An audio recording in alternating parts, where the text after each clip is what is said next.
बिस्मिल्लाहिर्रहमानिर्रहीम। Chapter number 13 हमारे पास है इलेक्शन एक्ट 2017। टाइटल है election to local government, section 219 से लेके 229 तक।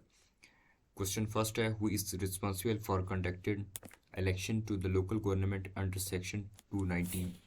राइट ऑप्शन हमारे पास बी है, कमीशन जो है वो रिस्पॉन्सिबल होता है लोकल गवर्नमेंट्स के इलेक्शन कंडक्ट करवाने के लिए सेक्शन 219 के मुताबिक। क्वेश्चन 2 हमारे पास है, अंडर विच लॉ और local government elections conducted as per section 219। Section 219 के मुताबिक जो लोकल गवर्नमेंट होते हैं वो किस कानून के मुताबिक कराए जाते हैं कंडक्ट।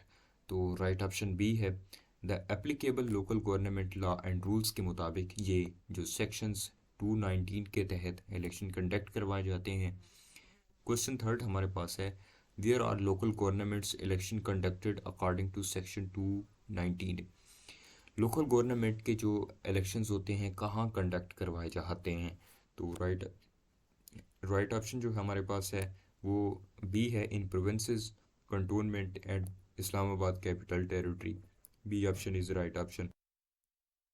क्वेश्चन 4 हमारे पास है, what is the voting procedures for direct local government election under section 219।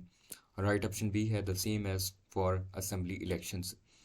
Question 5, in consultations with the whom does the commission announce the date for local government election?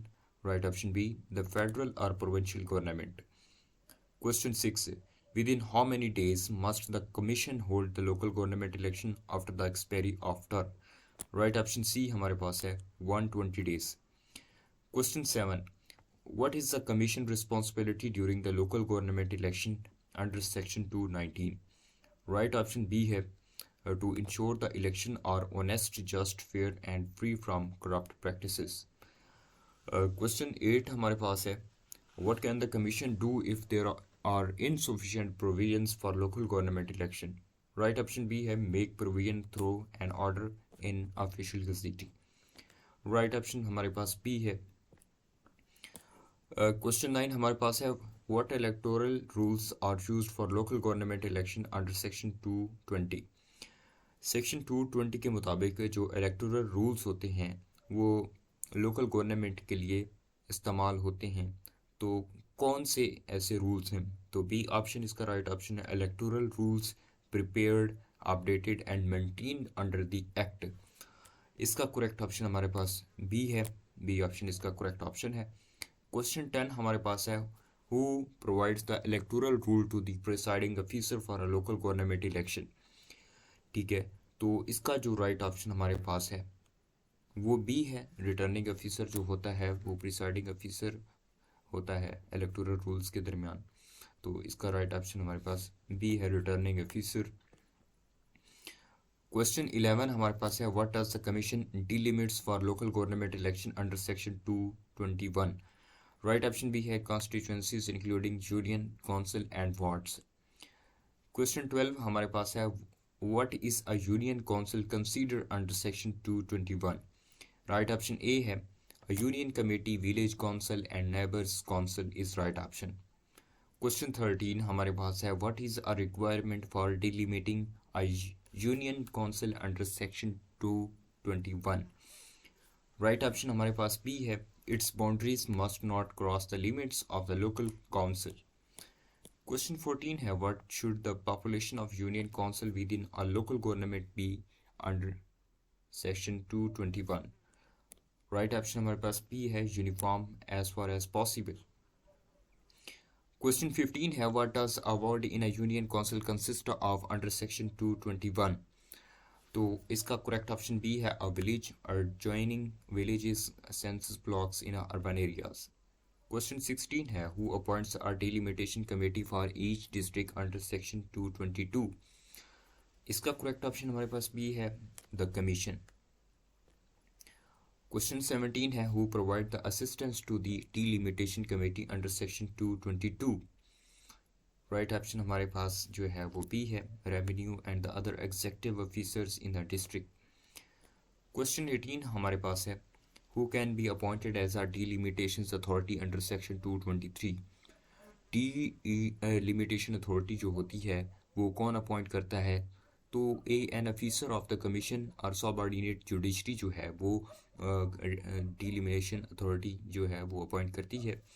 Question number 19 हमारे पास है, with in how many days can a voter file objection against the delimitation under section 223? Right option हमारे पास भी है 15 days, इसका correct option है। Question 20. How long does the delimitation authority have to decide the objections under section 223? Question number इसका P है 30 days. Who constitute the appellate tribunals for appeals against a nomination decision under section 223? Right option हमारे पास B है, a district and session judge and additional district and session judges. Right option B है। Question number 22 है, what happens if an appeal against a nomination decision is not decided within the time fixed by the commission? Right option हमारे पास B है, the appeal abated and the returning officer decision is final. Question 23 हमारे पास है, how are candidates elected to reserve seat in a local government under section 226? Right option B है, by obtaining the highest number of votes in their category. Question 24 है, who notify a vacancy in a local government under section 227? Right option B है, commission जो है वो notify करता है। Question 25 हमारे पास है, which chapter of the act apply to the local government election under section 229? Right option हमारे पास बी है, चैप्टर 5, चैप्टर 9, चैप्टर 10 और चैप्टर 12 जो हैं वो अप्लाई होते हैं लोकल गवर्नमेंट इलेक्शन के लिए। ठीक है, ये थी आज की वीडियो। उम्मीद करते हैं आपको ये वीडियो पसंद आएगी। अगर वीडियो पसंद आए तो चैनल को लाइक कर दें, सब्सक्राइब कर दें और दोस्तों के साथ शेयर कर दें। इंशाल्लाह आपका जो इलेक्शन कमीशन का पेपर है, असिस्टेंट इलेक्शन कमीशन का, और जितने भी सबऑर्डिनेट पोस्ट के पेपर होते हैं इंशाल्लाह वो इसी से आएंगे।